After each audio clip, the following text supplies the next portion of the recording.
గత వైసీపీ ప్రభుత్వ హయాంలో కాకినాడ కేంద్రంగా మాజీ ఎమ్మెల్యే ద్వారంపూడి చంద్రశేఖర్ రెడ్డి హవా సాగింది. ఈ క్రమంలో ఆయనపై ఎన్నో విమర్శలు, మరెన్నో వివాదాలు సైతం గుప్పుమన్నాయి. కాకినాడ పోర్టు కేంద్రంగా బియ్యం రవాణా జరుగుతుందని నాడు విపక్షాలు ఆయనపై విమర్శనాస్త్రాలు సంధించాయి.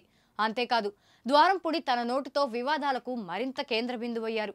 జనసేనాని పవన్ కళ్యాణ్ పరుష పదజాలంతో తిట్టడమే కాదు, ప్రతిపక్ష నేతల్ని కట్టడి చేసే ప్రయత్నం చేశారు. అయితే ఎన్నికల్లో చేదు ఫలితాల తర్వాత సైలెంట్ అయిన ద్వారంపూడి లొసుగులపై కూటమి ప్రభుత్వం ఆరా తీస్తున్నట్లు తెలుస్తోంది. సివిల్ సప్లైస్ శాఖ మంత్రిగా బాధ్యతలు తీసుకున్న నాదెండ్ల మనోహర్ కొద్ది రోజులుగా వరుస సమీక్షలు నిర్వహిస్తున్నారు. ఈ నేపథ్యంలో 3 రోజుల పాటు ఆయన కాకినాడలోనే మకాం వేసి రివ్యూలు నిర్వహిస్తున్నారు. ఇందులో భాగంగా ఆయన తొలి పర్యటనలోనే ద్వారంపూడికి జలకిచ్చే ప్రయత్నం చేశారు. ద్వారంపూడి కుటుంబానికి మేలు జరిగేలా వ్యవహరిస్తే ఇక చెల్లుబాటు కాదంటూ అధికారులకు హుకుం జారీ చేశారు. చిత్తూరు నుండి కాకినాడ వరకు ఆహార మాఫియా గ్రీన్ ఛానల్ రన్ చేసిందని ఆరోపించిన ఆయన ఇకపై అలాంటి మాఫియాకు సహకరిస్తే అధికారులకు పప్పులు ఉడకవంటూ సీరియస్ వార్నింగ్ ఇచ్చారు. దీంతో ఉమ్మడి గోదావరి జిల్లాలో తాజా పరిణామాలు చర్చనీయాంశమవుతున్నాయి. ద్వారంపూడి అవినీతి ద్వారం బద్దలయ్యే రోజులు దగ్గర పడ్డాయని వినిపిస్తోంది. 251 మండల లెవెల్ స్టాక్ పాయింట్లో 189 చోట్ల మాకు వేరియన్స్ కనపడింది. ఆ వేరియన్స్ని బేస్ చేసుకుని ఎవరైతే సప్లయర్స్ స్టాక్ అందించారో వాళ్ళపైన 19 కేసులు ఆల్రెడీ నమోదు చేయడం జరిగింది. వాళ్ళని బ్లాక్ లిస్ట్ చేయడం కూడా జరిగింది. ఈ విధంగా మేము ఒక పారదర్శకంగా, ఎందుకంటే మన కాకినాడలోనే చూస్తున్నాం, ఇది మాఫియా అంటారు కానీ వ్యవస్థీకృత మాఫియా ఉంది మనకి ఇక్కడ. చిత్తూరు నుంచి కాకినాడ వరకు గ్రీన్ ఛానల్ నడిపించారు వాళ్ళు ఇన్ని రోజుల నుంచి.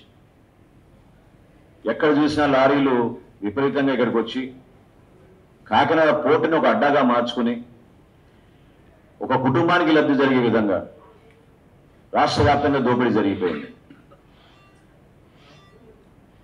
ఎంత దుర్మార్గంగా వ్యవహరించారంటే పేదవాడి పొట్టగొట్టి ఈ ఆహార మాఫియా సృష్టించి ప్రతి మండలంలో కూడా వీళ్ళు ధాన్యం సేకరించుకుని ప్రభుత్వం 39 రూపాయలు పర్ కిలో బియ్యం అందిస్తుంటే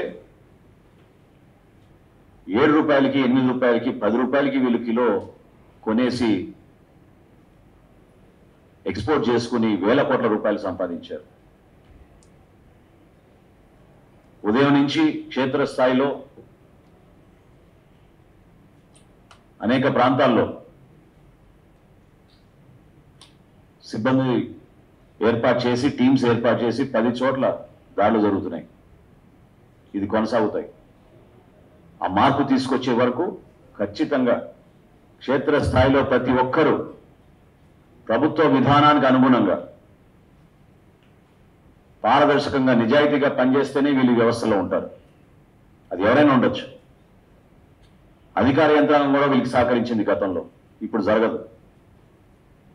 కేవలం ఒక ద్వారంపూడి కుటుంబానికే మేలు జరిగే విధంగా వ్యవస్థను మొత్తం మారిస్తే మాత్రం ప్రభుత్వం దానికోసం కాదు.